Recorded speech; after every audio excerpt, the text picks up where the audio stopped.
આ રીતે લાગણીશીલ થઈને લગ્ન કરી લેવા બરાબર નથી. આ તો આપણા પ્રેમની હાર ગણાય. આપણા પ્રેમની, આપણા સંબંધની જે ગરિમા છે ને, એ ચોરી છુપે લગ્ન કરવામાં નથી. તારા પપ્પા જ્યારે મારા પર વિશ્વાસ કરશે, મારા પ્રેમ પર વિશ્વાસ કરશે, ત્યારે જ લગ્ન કરીશું.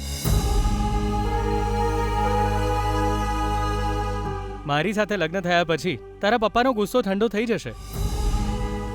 પણ જો એમના ગમતા છોકરા સાથે તારા લગ્ન નહીં થાય ને, તો એ જિંદગીભર પોતાની જાતને દોષી ગણશે. જો તારા પપ્પા એમની મરજીથી તારા લગ્ન નહીં કરાવે ને, તો એ જીવનભર દુઃખી રહેશે. ગીતા, મારી ગીતા હંમેશા ખુશ રહેવી જોઈએ. એની આંખોમાં આંસુ ના હોવા જોઈએ. મારા પર વિશ્વાસ કર ગીતા, હું તારા પપ્પાને બદલીને રહીશ.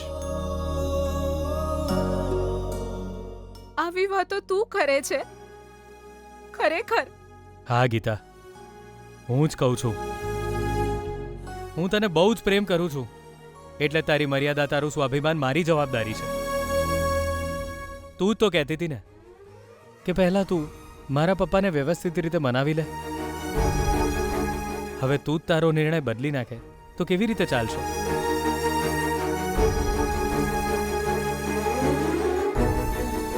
હવે આપણે લગ્ન કરીશું તો એમની મરજીથી, એમના આશીર્વાદ લઈને જ કરીશું. જો પપ્પા ન માન્યા તો? માની જશે ગીતા.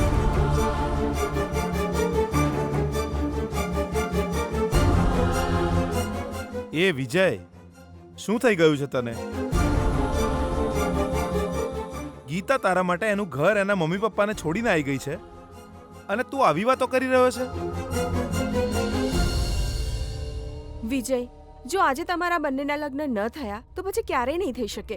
અંકલનો સ્વભાવ કેવો છે એ ગીતા વધારે જાણે છે, એટલે જ એણે આ નિર્ણય લીધો છે.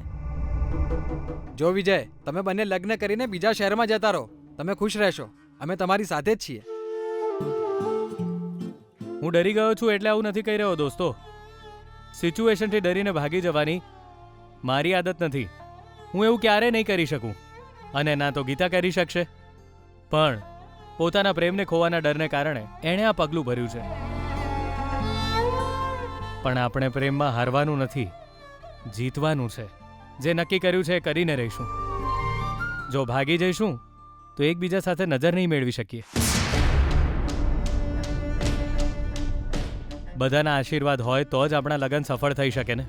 એમનો ગુસ્સો, શ્રાપ, આંસુ, તકલીફ એ બધું ભેટમાં ન મળવું જોઈએ. બધાને ખુશ કરવાના બદલે એમને દુઃખી કરવાનું કામ કરીશું તો જીવવું મોત કરતાં બદતર થશે. ચલ ગીતા, તારા ઘરે જઈએ. વિજય, અત્યારે હવે હું ઘરે જઈશ તો પપ્પા મને મારી નાખશે.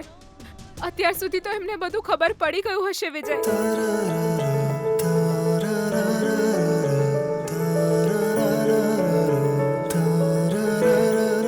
તું ડરીશ નહીં ગીતા, હું તારી સાથે છું. જ્યાં સુધી હું છું ને ત્યાં સુધી તને કંઈ જ નહીં થાય. કોઈ જાનથી મારી નાખે એવું આપણે કામ કર્યું જ નથી ને. ચલ ચલ જઈએ. વિજય, એકવાર ફરીથી વિચારી લે. ના દિવ્યા, હું બધું વિચારીને જ કરી રહ્યો છું.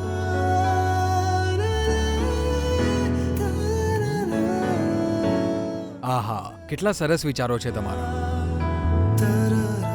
માતા પિતાને ભલે દુઃખ થાય, પણ મરજીથી લગ્ન કરવા એ આજકાલના પ્રેમીઓની ફેશન છે. તમારા જેવા પ્રેમીઓ પહેલી વાર જોયા જે લગ્ન માતા પિતાની ઈચ્છાથી જ કરવા માંગે છે. તમારા જેવા સંતાનો દરેક માતા પિતાને મળવા જોઈએ. આલો, દેવીનો પ્રસાદ.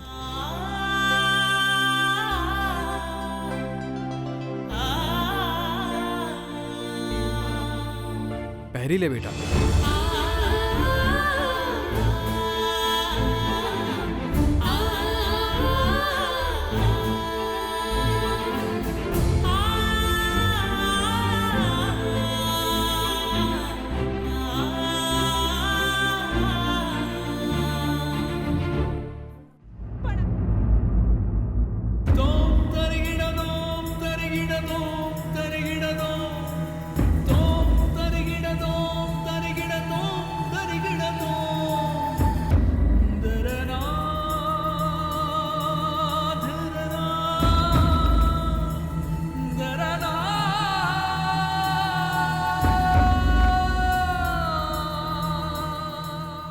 ગીતા ચલ જઈએ. વિજય, અમે પણ સાથે આવીશું. ના યાર, આ સમસ્યા મારી અને ગીતાની છે. એ વિજય, તું આ શું બોલી રહ્યો છે? તમે લોકો ત્યાં ગયા તો એના પપ્પા તમને મારી નાખશે. હા વિજય, ગીતાના પપ્પા શું કરશે કંઈ કહેવાય નહીં. હવે કંઈ પણ થાય સુકન્યા, અમે જાતે જ એનો સામનો કરીશું. અમારી ચિંતા કરીને તમને કોઈ તકલીફ થાય એવું હું નથી ઈચ્છતો. પ્લીઝ.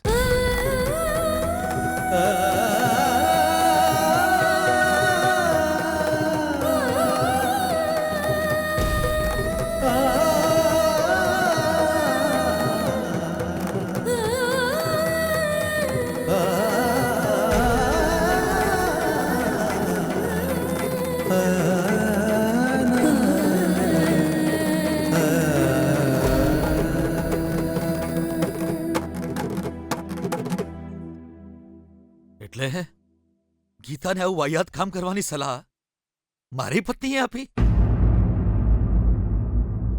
હું કેટલો મૂર્ખ છું. બીજાના ઘરના સંતાનો પર આંગળી ઉઠાવી રહ્યો હતો. મારે આ ચિંતામાંથી મુક્ત થવા માટે સૌથી પહેલા મારા ઘરના ઝેરીલા ઝાડને જ કાપવું પડશે. તને તો હું- વૈષ્ણવજી,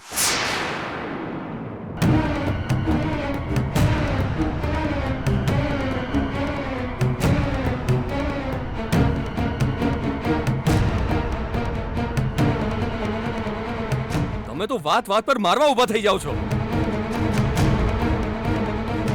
ના વૈષ્ણવજી, જુઓ, તમારી પત્નીએ તમારી વિરુદ્ધ જઈને તમારી દીકરીને વિજય સાથે જવાનું કહ્યું. મતલબ એ એમનો પ્રેમ છે. એ ગીતાને ખુશ જોવા માંગે છે.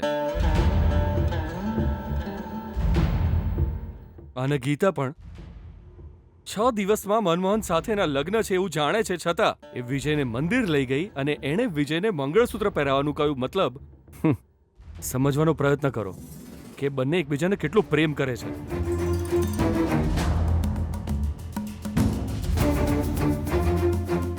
આ બધું જોયા પછી તો તમે તમારી દીકરીની લાગણીઓ સમજો. મારા દીકરાનો ઉદ્દેશ્ય તમારી દીકરીને ભગાડી લઈ જઈને એની સાથે લગ્ન કરવાનો નહોતો. હવે તો ગીતા અને વિજયના પ્રેમને સમજવાનો પ્રયત્ન કરો. ના, મારી દીકરીના મનમાં તમારા દીકરા માટે જે પ્રેમ હતો એ ક્યારનોય મરી ગયો છે. એને પ્રેમ નથી. ગીતા, સામે આવ. કહું છું સામે આવ. મારી આ દીકરીનું તમારા દીકરાએ બ્રેન વોશ કર્યું છે. તમે આના મોઢે સાંભળી લો. એને આ વિજય ગમે છે કે પછી જન્મ આપવા વાળો આ બાપ ગમે છે?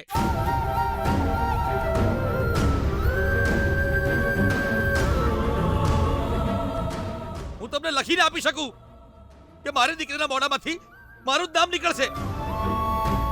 જો મારા સિવાય બીજા કોઈનું નામ નીકળ્યું ને તો આજે આ મારો ધરતી પર છેલ્લો દિવસ હશે. ઈચ્છા હોય તો તમે જાતે જ એને પૂછી લો. અત્યારે જ આ નિર્ણય થઈ જવા દો. બધાને અત્યારે ખબર પડી જવા દો.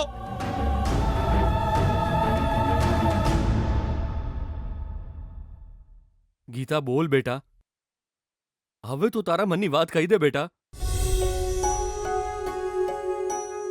તું તારા પપ્પાની ઈચ્છા પ્રમાણે મનમોહન સાથે લગ્ન કરવા માંગે છે કે તારે વિજય સાથે જીવન જીવવું છે? તે આજ દિવસ સુધી તારા પપ્પાની વાતને મહત્વ આપ્યું છે. આજ દિવસ સુધી તે ક્યારેય તારી ઈચ્છાને મહત્વ નથી આપ્યું. આજે તું તારા મનની વાત કહી દે. તારા નિર્ણય પર 3 લોકોનું ભવિષ્ય ટકેલું છે. આપણા બધાનું સુખ નિર્ભર કરે છે. તારું ભવિષ્ય નિર્ભર કરે છે બેટા. આજે તું અહીં અત્યારે જે નિર્ણય લઈશ, અમે બધા એના સાક્ષી બનીશું. તારા પપ્પાએ જે છોકરો પસંદ કર્યો છે અહીં જ છે, અને મારો દીકરો પણ અહીં જ છે. આજે જો તું તારા પપ્પાની વાત સાંભળીશ તો તારા લગ્ન આજે જ અમે અહીં કરાવી દઈશું.